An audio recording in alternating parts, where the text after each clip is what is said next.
মুন্সিগঞ্জে ঐতিহাসিক স্থাপনা ও নিদর্শন দেখতে পর্যটকদের আগ্রহ বাড়ছে। দূর দূরান্ত থেকে ভ্রমণ পিপাসুরা ছুটে আসছেন। তবে ইতিহাস ঐতিহ্য সংরক্ষণে নেই কোনো উদ্যোগ। পর্যটকরা বলছেন, প্রত্নতাত্ত্বিক এসব স্থাপনাকে সংরক্ষণ করলে গড়ে উঠতে পারে পর্যটন শিল্প। পর্যটন শিল্পের অপার সম্ভাবনা মুন্সিগঞ্জে। প্রাচীন নিদর্শনের সঙ্গে জড়িয়ে রয়েছে হাজার বছরের গৌরবগাথা।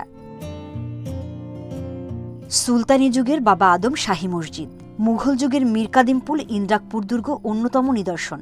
এছাড়া অতীশ দীপঙ্কর ও স্যার জগদীশচন্দ্র বসুর স্মৃতিময় বাড়ি দেখার আগ্রহ দর্শনার্থীদের। তবে ইতিহাস ঐতিহ্য সংরক্ষণে নেই কোনো উদ্যোগ।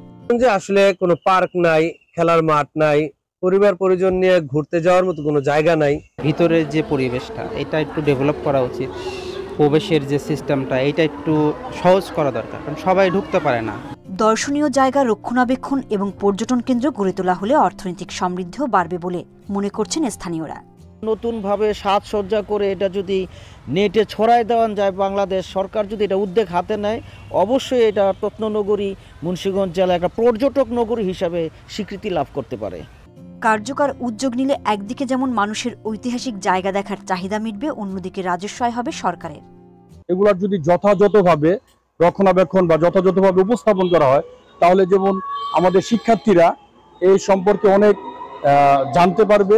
প্রত্নতাত্ত্বিক সম্পদ সংরক্ষণ ও জাদুঘর নির্মাণ সহ নানা উদ্যোগের কথা জানিয়েছেন জেলা প্রশাসক। মন্ত্রণালয়ের সাথে আলাপ করে, যেহেতু তারা এগুলো কেয়ার করে, তাদের সাথে আলাপ করছি যে কিভাবে এই স্থাপনাগুলো যেন প্রিজার্ভ করা যায়, যেন নষ্ট না হয়ে যায়, ধ্বংস না হয়ে যায়। জেলার ৬টি উপজেলায় প্রত্নতাত্ত্বিক সম্পদের ভাণ্ডার থাকায় ২০১৮ সালে ব্র্যান্ডিং নির্ধারণ করা হয় প্রত্ননগরী মুন্সিগঞ্জ। Independent news.